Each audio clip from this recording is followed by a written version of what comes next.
Hello and welcome to Let's Talk Procurement, the only show you need to master the art of procurement. Let's go, baby. Hello, thank you for joining us for another episode of the Let's Talk Procurement podcast, the only place you need to be to get the best, sometimes helpful, sometimes useful procurement information.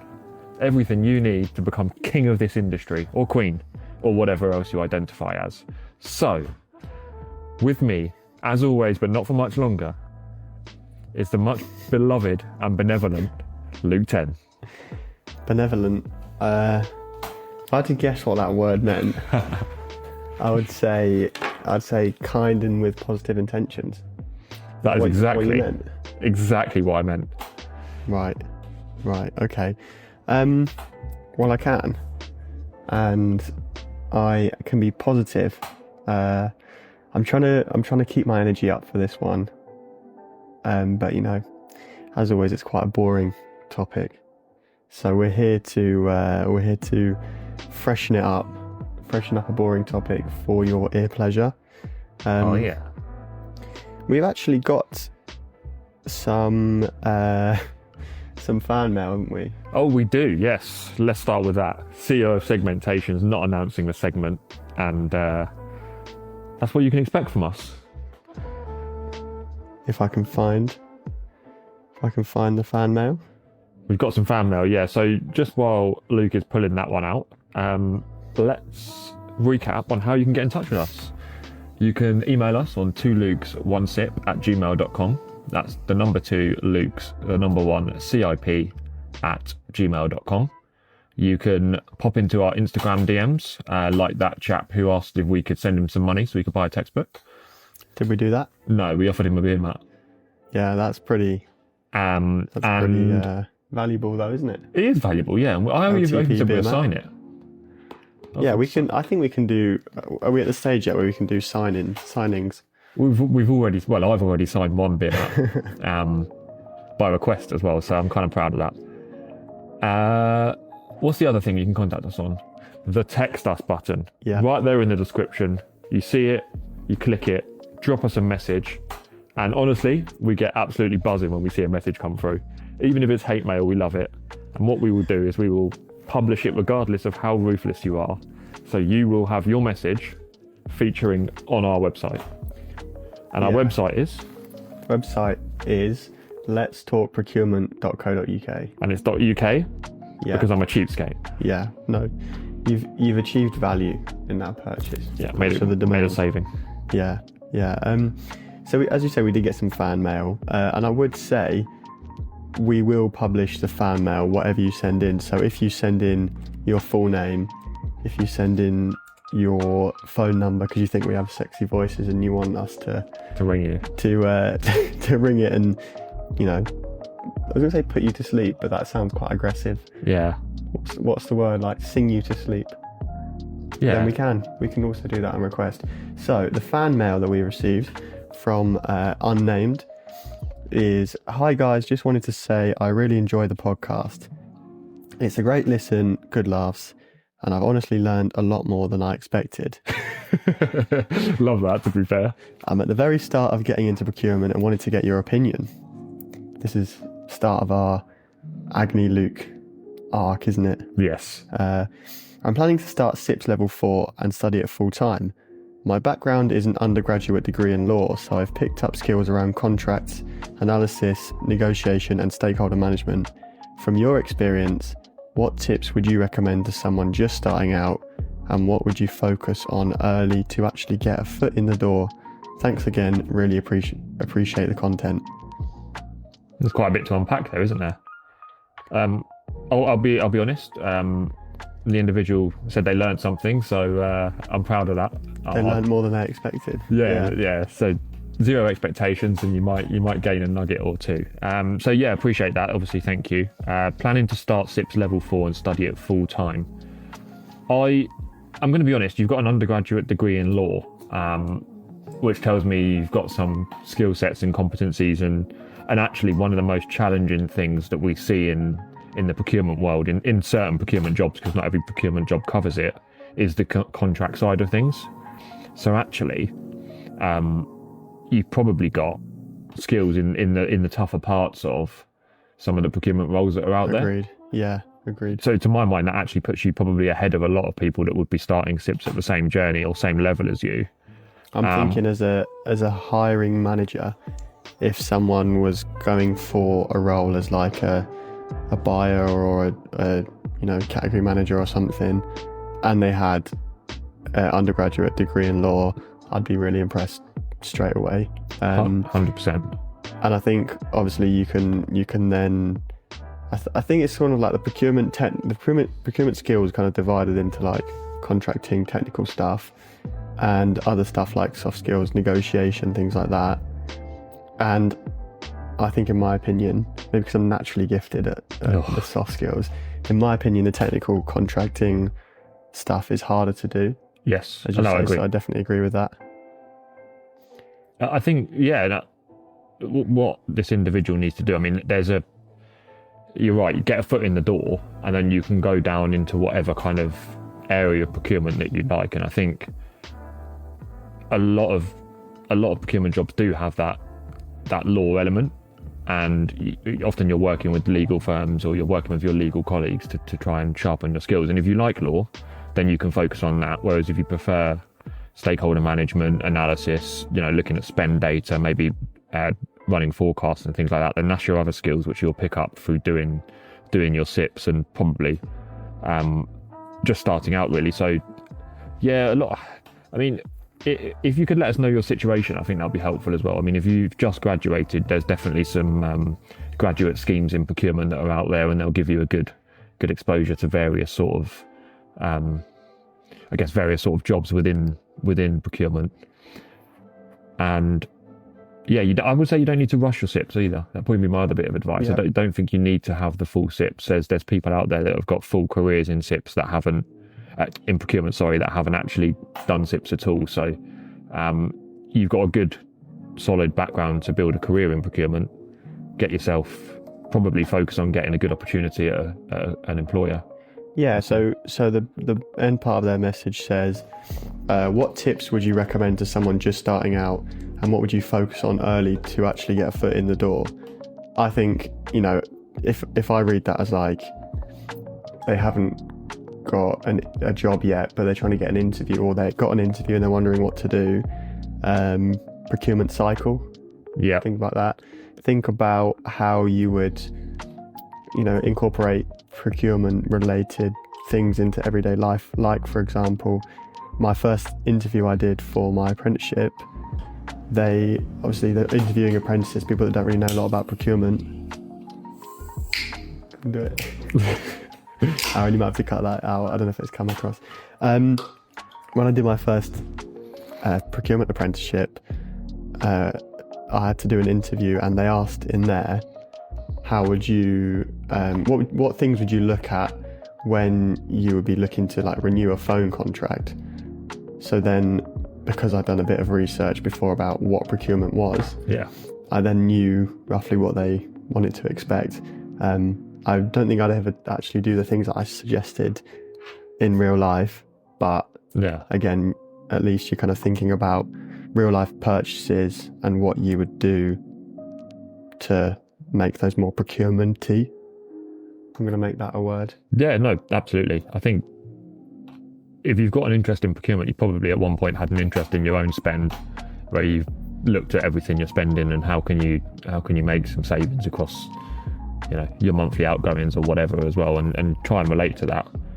And to get that foot in the door, I mean, you've got a long career ahead of you, right? So I wouldn't say take the first opportunity that comes your way, but I think you're in a good position to get some opportunities. Think of real life examples where you think you can apply procurement, like Luke 10 was saying. And to be honest, once you've got your first exposure to procurement, you'll find that you'll do 50 different things within that role, and then certain things within that role will take your fancy, and you'll then start going down a rabbit hole to kind of refine your career. So procurement cycle is definitely something that's helpful. So from very first, like identifying a need, is it something you can make or buy? What's the specification going to be for what you need to acquire? what's the budget, and then going to do a tender, kind of doing your market evaluation and issuing tenders all the way through to the end of that contract life cycle. And then the other thing is probably just the soft skills side of things. So how would you manage your supplier relationships or your stakeholders?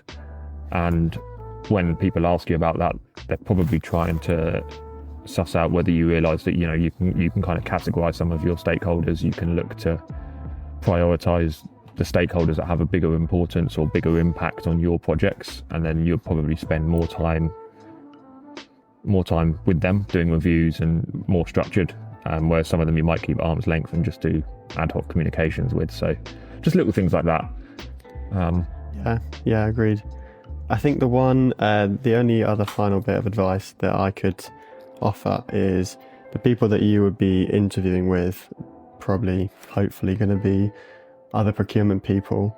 You could just lowball yourself and just say that I work first month for £5. Oh God.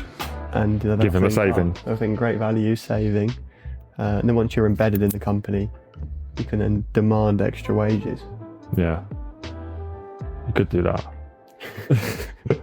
Interview tips with 2 Lukes. Maybe we should do interview tips actually. If this listener, and you didn't leave a name, so I'm gonna reassign them a name. We'll call them Julie. I was gonna say Jeffrey. Jewel-free.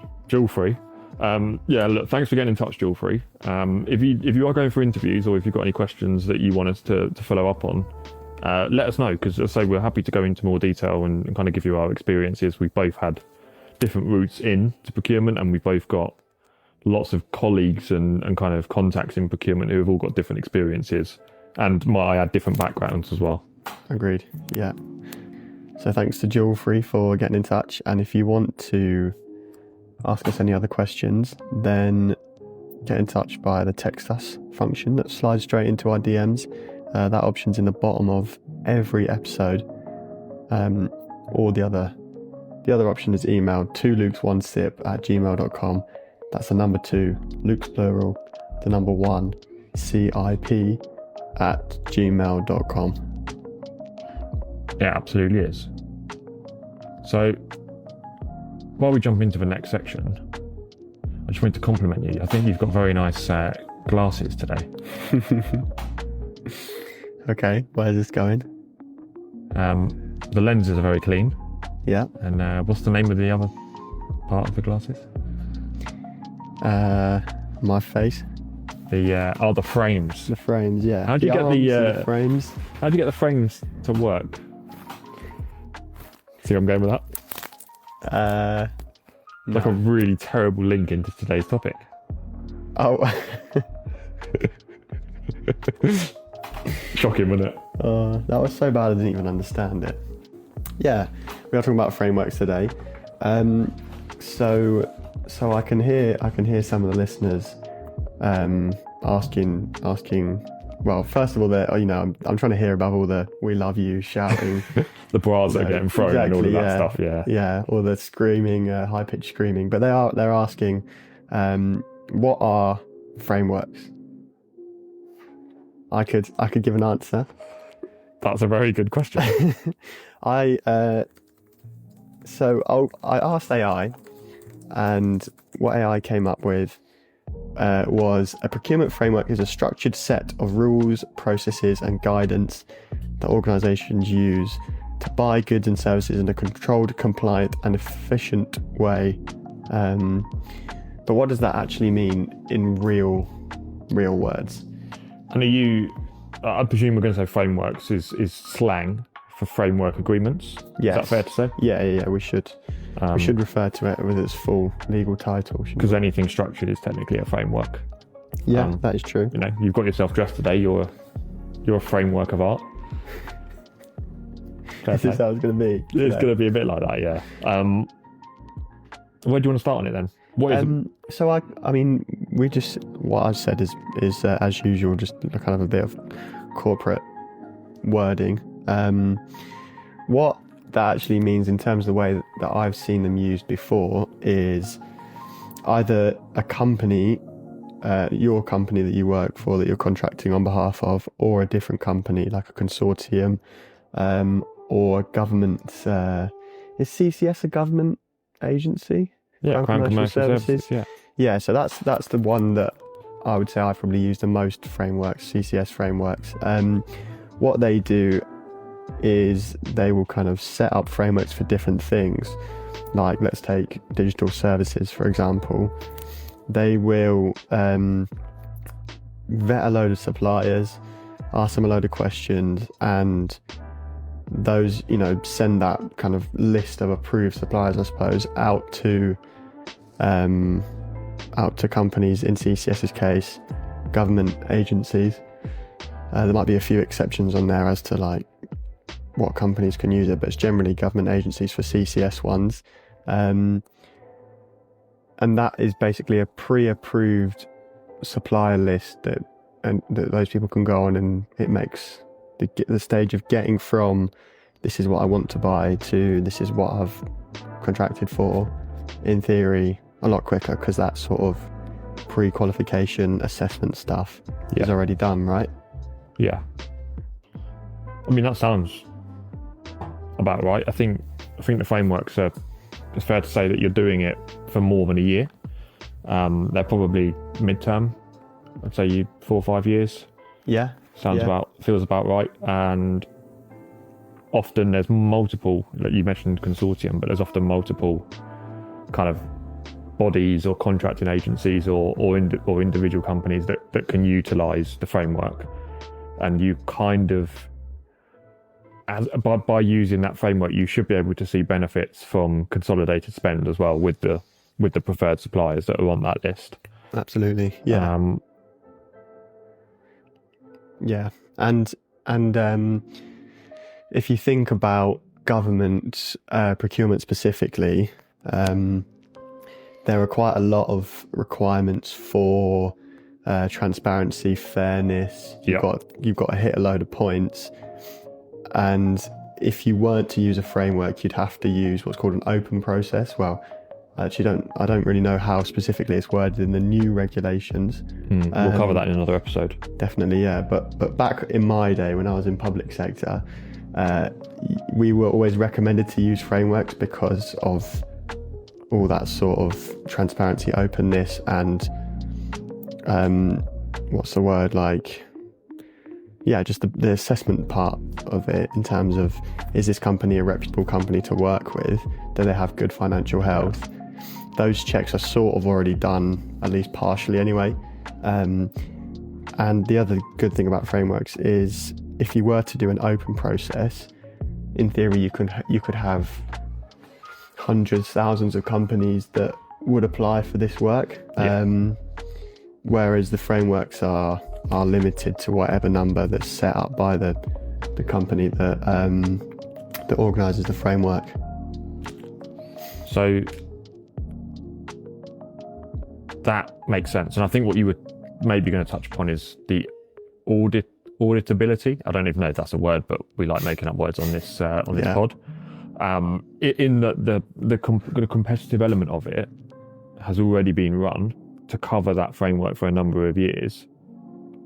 You then obviously have the ability to compete within the framework suppliers should you want to kind of create a bit more competitive tension. But as a public sector body or as a not-for-profit organisation or whatever, you've already got a number of suppliers that have already been vetted, have already been proven compliant on the basic checks, the stability, financial stability, ethics, all of that good stuff. So it ticks a lot of the public sector procurement requirements. Exactly, yeah. Without you having to spend more time and money every time you want to go to market. Yeah, and so I actually did, I think I might have talked about this already. I actually was part of, I don't know what the phrase is, but I did some assessment for CCS. That's why those are the examples that I've been using back when I did work in public sector.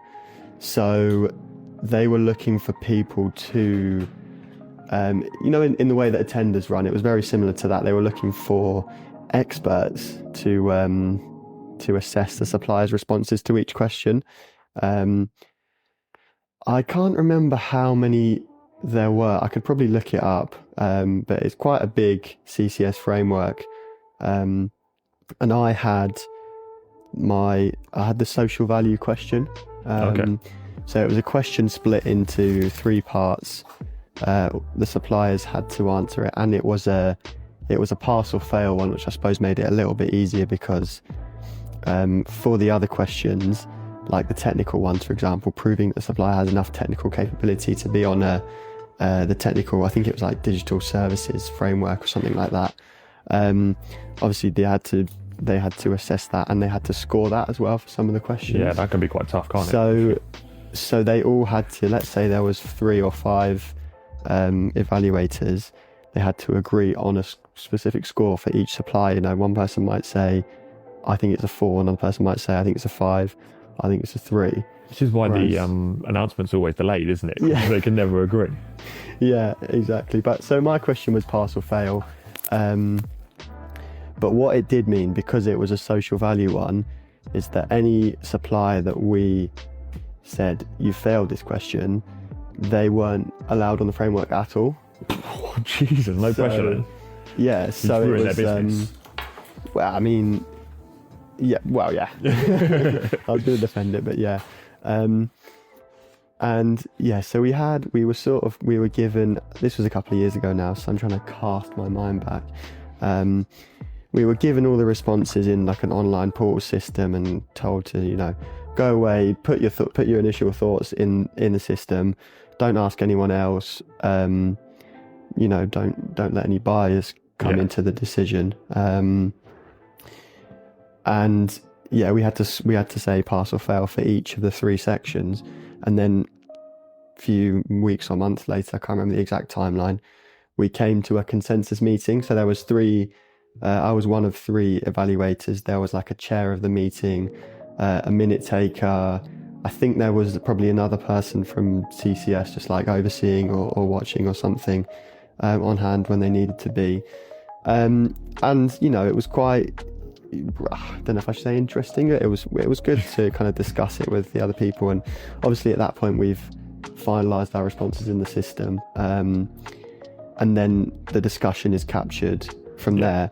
What I found quite, I don't know, reassuring maybe, is that I was pretty much always in the middle of the other 2. Okay. So we had one person that was basically willing to pass most people. Yeah. And we had another person that was probably willing to fail most people. That's probably not to those extremes, but I think that kind of made me feel a little bit reassured because I was like, okay, I've not gone so crazy far the other day, the other one way or the other.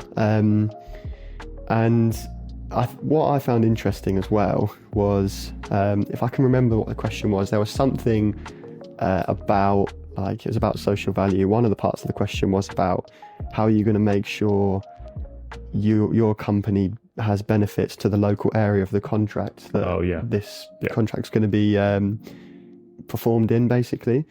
And all the big companies, you could tell they were big companies because they put in their response, like, you know, standard stuff that you'd expect.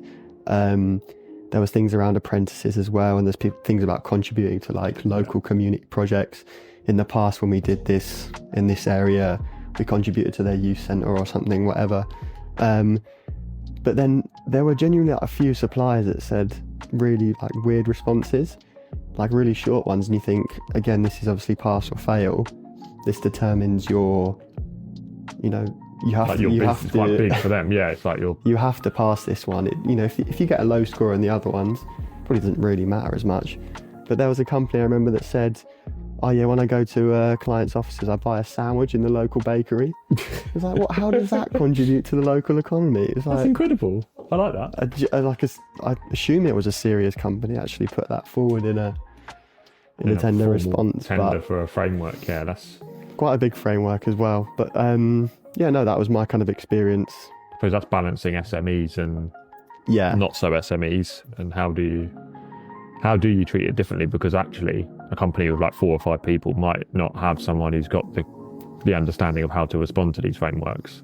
but they might actually have the right skills and be a genuine fit for the framework, right? Yeah, and I think there were quite a few SMEs that did end up getting on the framework, so it wasn't just like a complete anyone who's not, contributing millions of pounds to here or there doesn't get through. But again, as you say, it's about like how you phrase it and taking what you've done from other contracts to. This might sound controversial, but do you think that engaging or adding SMEs to a framework is a bit like just a token thing, like where you have to just tick a box to say, yeah, we've got this percentage of SMEs.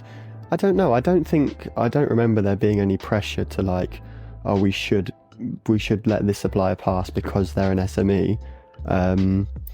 There definitely wasn't any of that. But yeah, I don't know if it's, is it a good result for them to say, oh yeah, our frameworks have this number of SMEs, and I'm sure it is. But yeah, we were independent evaluators, and we were never told to pass this supplier because of them being an SME. That's good to know. I think that's really useful insight, actually. I forget that you've done work. Forget that I'm a young in many topics that we cover. Yeah. Big cheese.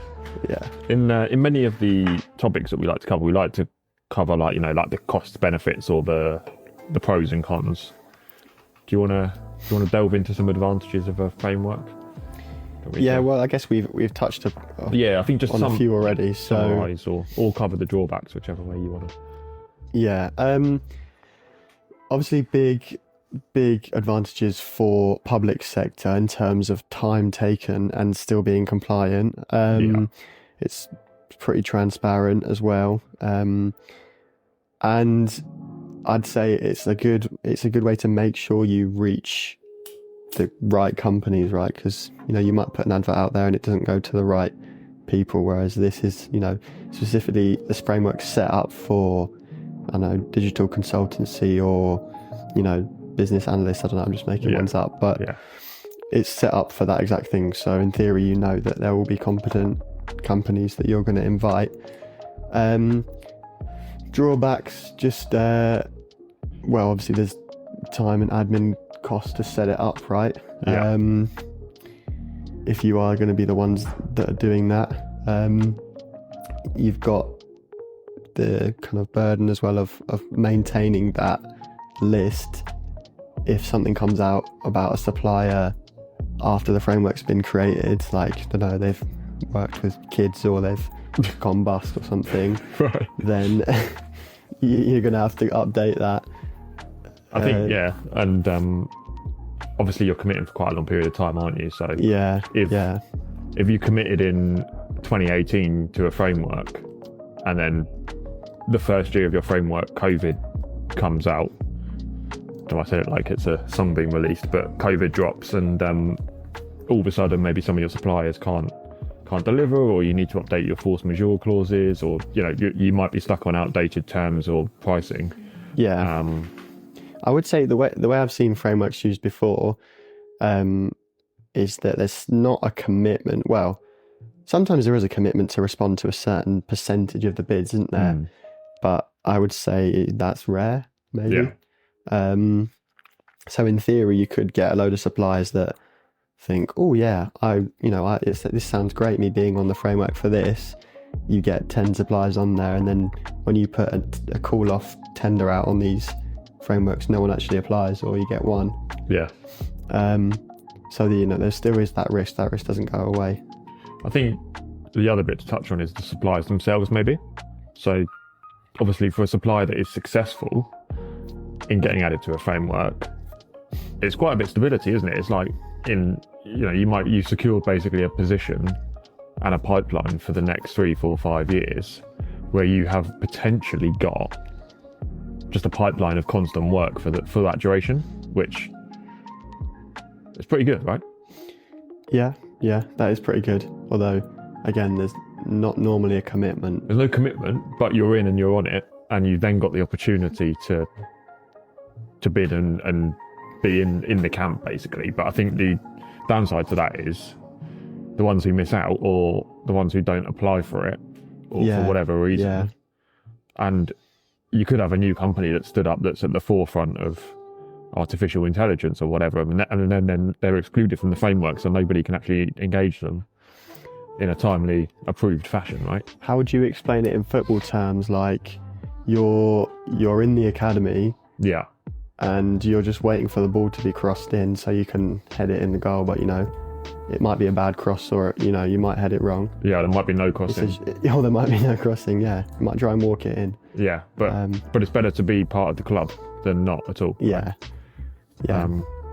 Sounds a bit seedy calling it a club, doesn't it? Because that's like Yeah. procurement's supposed to be fair and transparent, but if you're in a club, you're all good.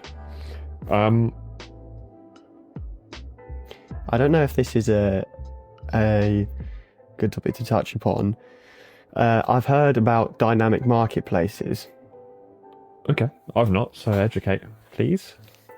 A dynamic marketplace or dynamic purchasing system, they're sometimes called, is like a framework, but you can join or leave at any. I don't know about leaving, but you can join at any time. Yeah. It's kind of, well, the way I've known it is it's a bit more flexible than That's what dynamic means. than a framework. And I think as well, it's kind of like you would use it for, well, I actually put it as a recommendation in my final SIPS assignment. I said that my company should look to put in place a dynamic marketplace for things that we procure regularly. Sounds sensible. But again, obviously that comes with the other drawbacks that we've talked about in terms of setup cost, admin, managing the marketplace as well. And I think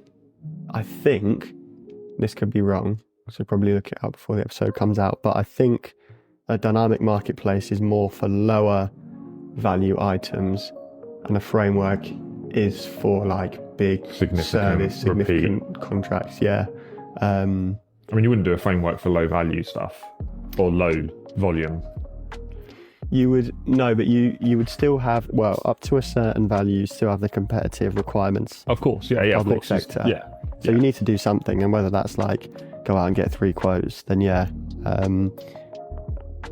There are loads of different, maybe this should be like a part 1 of frameworks, because there are loads of different frameworks that you can do and loads of different like ways that they operate. They're not just standard, all the same. No, they don't have the same right. process basically. I think you go down a bit of a rabbit hole, can't you, as well, especially if you then start looking at particular frameworks. And what I do like is you can see the suppliers on the framework published and open, so it's quite interesting. And a lot of suppliers will say, oh, we're on this framework, we're on that framework, and they're quite proud of it as well. I think that's been informative for me. I'm happy to wrap it up there like a burrito, and probably see you on the next one if you're still around. Yeah, no, that sounds good. That sound all right? I will. I'll just send another thank you to what do we say? Jewel free. Jewel free. Jewel free. Jewel free. Yeah. Jewel free. Thanks for getting in touch, and yeah, if you want to pay for Luke's, what did we say? Luke's beer mat signature. Then yeah, get in touch. Only a low price of $59.99.